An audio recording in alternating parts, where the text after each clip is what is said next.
The house was quiet that night. A warm glow filtered through the windows, casting soft light onto the neatly trimmed lawn.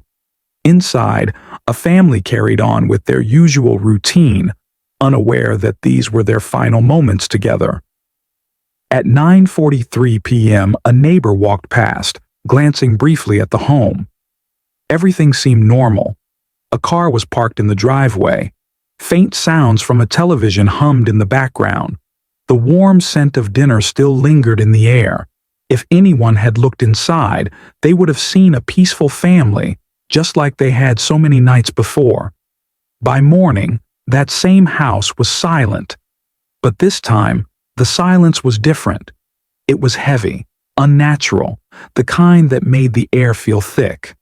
At 8:12 a.m., a co-worker of the Robert called him. He had missed an important morning meeting, something completely out of character. Calls and messages had gone unanswered. Concern turned to fear. The co-worker drove by the house, knocking on the door. No response. But the door was unlocked. What he saw inside made his hands shake as he fumbled for his phone. He dialed 911. The operator tried to get details, but his voice was barely steady. A family, unresponsive. When police arrived, the street was eerily still. Their cars lined the driveway, red and blue lights flashing against the walls. Officers stepped carefully through the open door. What they saw inside would stay with them forever.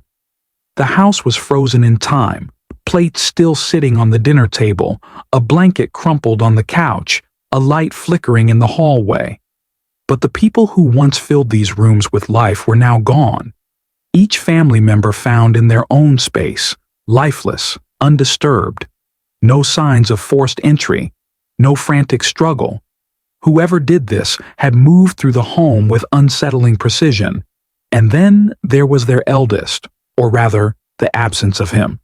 His room was strangely clean, almost too perfect. The bed made, surfaces wiped down, a single window left slightly open.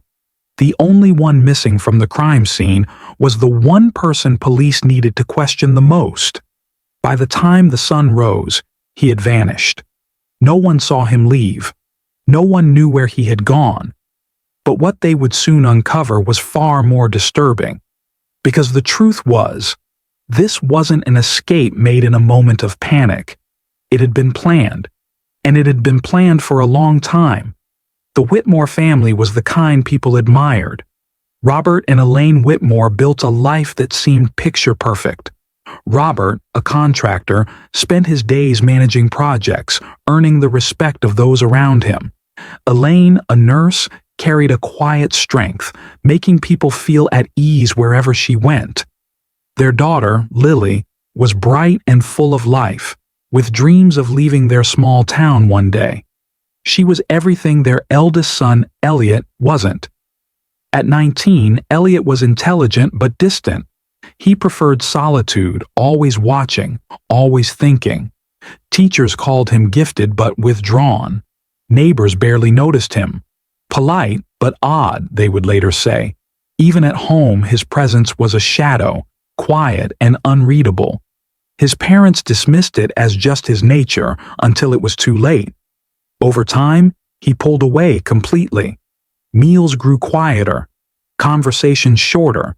His room became his only world.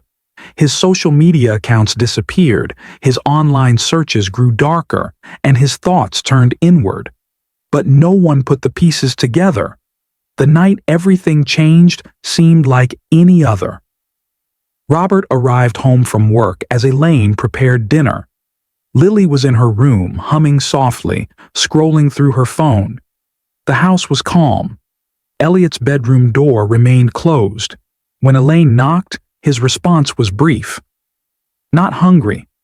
When police arrived, the house looked untouched. Cars in the driveway, dishes in the sink, a hallway light still on. But something was wrong. Behind a single open door, officers found what was left of the Whitmore family. They had not disappeared. They had been there the whole time. But one person was missing. Elliot. His bedroom was different, too perfect. The bed was neatly made, his clothes were put away. The trash can was empty, as if he had cleared out anything that might have been left behind. Investigators took in every detail: the lack of personal items, the carefully arranged desk, the single open window at the back of the room. Had he used it to escape, or had he left it open on purpose? As forensic teams combed through the house, one thing became clear. This was no act of impulse. There were no broken locks, no shattered glass, no signs of forced entry. The Whitmores had never realized what was coming. There was no time to react. Everything was deliberate, precise. And Elliot Whitmore, the quiet boy few had noticed before, was gone. No calls, no sightings, no trace. Within hours, his face was everywhere. Authorities believed he had panicked, that he was hiding somewhere nearby, waiting for the chaos to settle. But the longer he remained missing, the more disturbing the truth became. This wasn't a boy on the run. This was someone who had disappeared exactly the way he had planned. By the time police arrived, Elliot was already gone. The entire house was sealed as a crime scene, yet there was no trace of him. No footprints in the yard, no signs of forced entry, no car missing from the driveway. It was as if he had disappeared without a sound. Detectives moved quickly, questioning neighbors, searching nearby streets, checking security footage from surrounding houses. But nothing. No one had seen him leave. No cameras had picked up any movement. Not a single image of him walking away from the home where everything had happened. In the hours that followed, investigators retraced his last known steps, piecing together his movements before the crime. The last confirmed sighting was at a gas station. Surveillance footage showed him walking in alone, buying a small item, and leaving without speaking to anyone. The cashier remembered him, not because he had done anything unusual, but because of the way he carried himself. Head down, shoulders tense, a quiet presence that, at the time, had meant nothing. Now, it meant everything. His phone was missing. Attempts to track it led nowhere. It had either been turned off or destroyed. His bank account showed no activity. Friends had no messages from him. Teachers recalled nothing strange in the days leading up to it. No warnings, no changes in behavior. At first, it seemed impossible.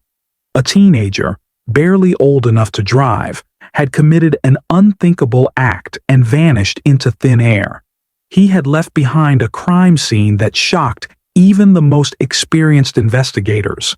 And yet, there was no sign of panic, no reckless mistakes. Then, detectives made a chilling discovery. In the weeks before the crime, Elliot had erased himself.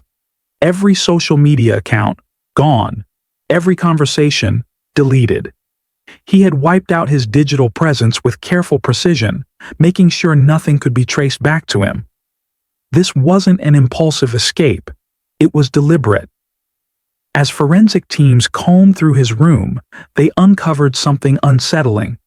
Hidden behind stacks of books was a small, locked box. Inside, they found documents that changed everything. Buried deep in his laptop was an encrypted folder labeled Exit Plan. Once cracked, it revealed what law enforcement feared the most: step-by-step instructions on how to disappear. Elliot had studied identity changes, border crossings, survival tactics. He had researched how to withdraw money in small amounts to avoid detection, which ATMs had no cameras, which towns were quiet enough for someone to blend in unnoticed. Among his belongings, they found something even more disturbing: materials for a fake ID, templates, practice signatures, lists of potential destinations where no one would recognize his face.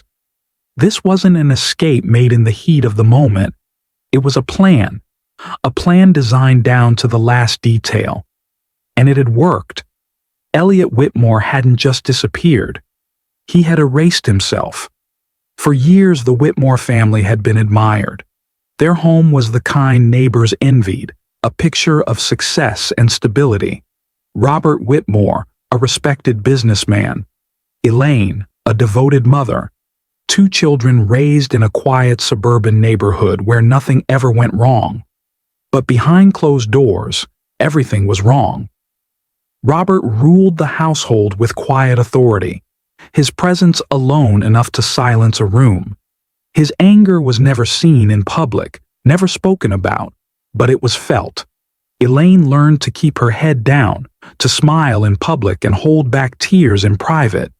Elliot saw everything, and he remembered. He remembered the nights his mother locked herself in the bathroom, muffling her cries. The days his sister, Lily, came home with red eyes but refused to say why. The moments he sat at the dinner table, staring at his father's hands, knowing what they were capable of. It started small, the way all nightmares do. Robert had always been strict, but as the years passed, the punishments became more severe. If dinner wasn't ready on time, Elaine would wake up with bruises hidden beneath her sleeves. If Lily forgot to finish her homework, Robert's voice would shake the walls. When Elliot failed a test, his father grabbed him by the collar and slammed him against the refrigerator so hard the magnets fell to the floor. But the worst was the silence afterward, the way his mother avoided his eyes, the way Lily learned to flinch at the sound of footsteps. One night, Elliot woke to the sound of glass shattering. He stepped out of his room and saw his mother on the kitchen floor, hands trembling as she picked up the pieces of a broken plate. His father stood over her, muttering something under his breath, his fingers clenched into a fist. The next morning, Elaine told them she had slipped. That was how it always was. Lies. Excuses. Then came the night that changed everything. Elliot had been studying in his room when he heard Lily screaming. A raw, terrified sound that shattered the walls of his mind. He ran downstairs and saw his father gripping her wrist, his face twisted in rage. Lily was crying, struggling to pull away. Something inside Elliot snapped. He grabbed a lamp from the table and swung it with all his strength, the impact sending Robert crashing to the floor. His father groaned, dazed, but Elliot didn't wait.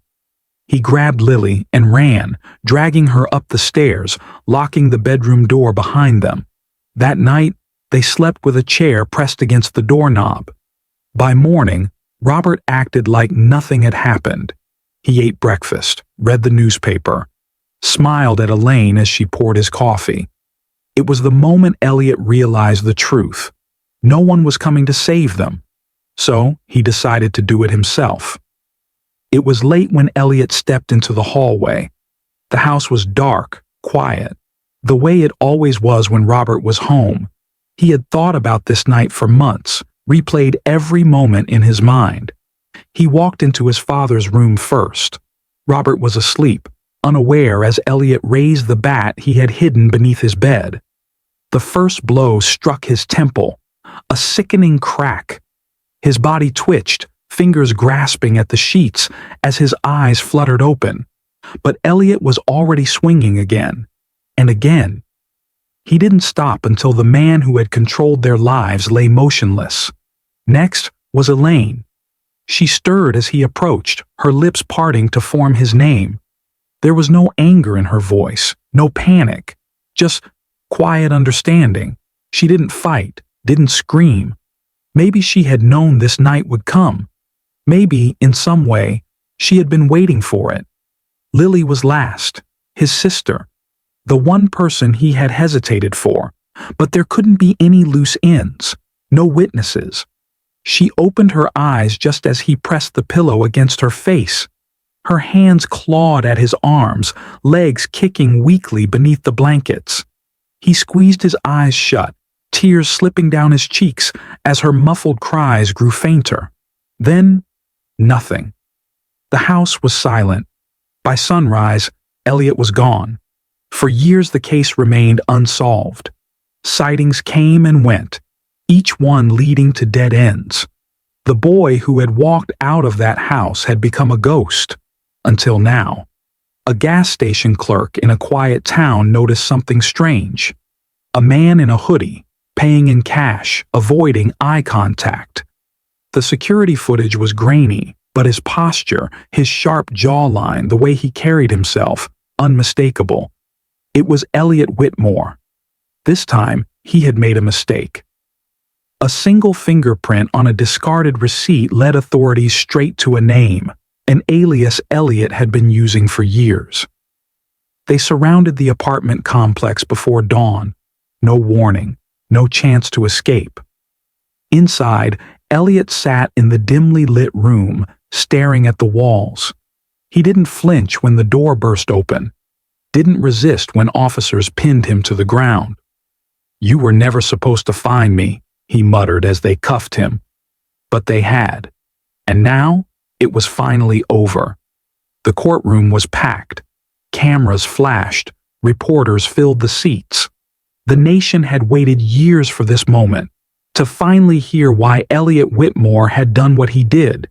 He sat expressionless as the prosecution painted him as a monster, a son who had taken the lives of his own family in cold blood.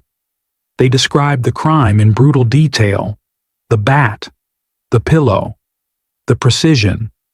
The defense told a different story. They called it a house built on fear.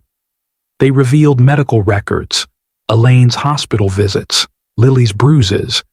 They brought up neighbors who had heard the shouting, the crashes, the tension that everyone ignored.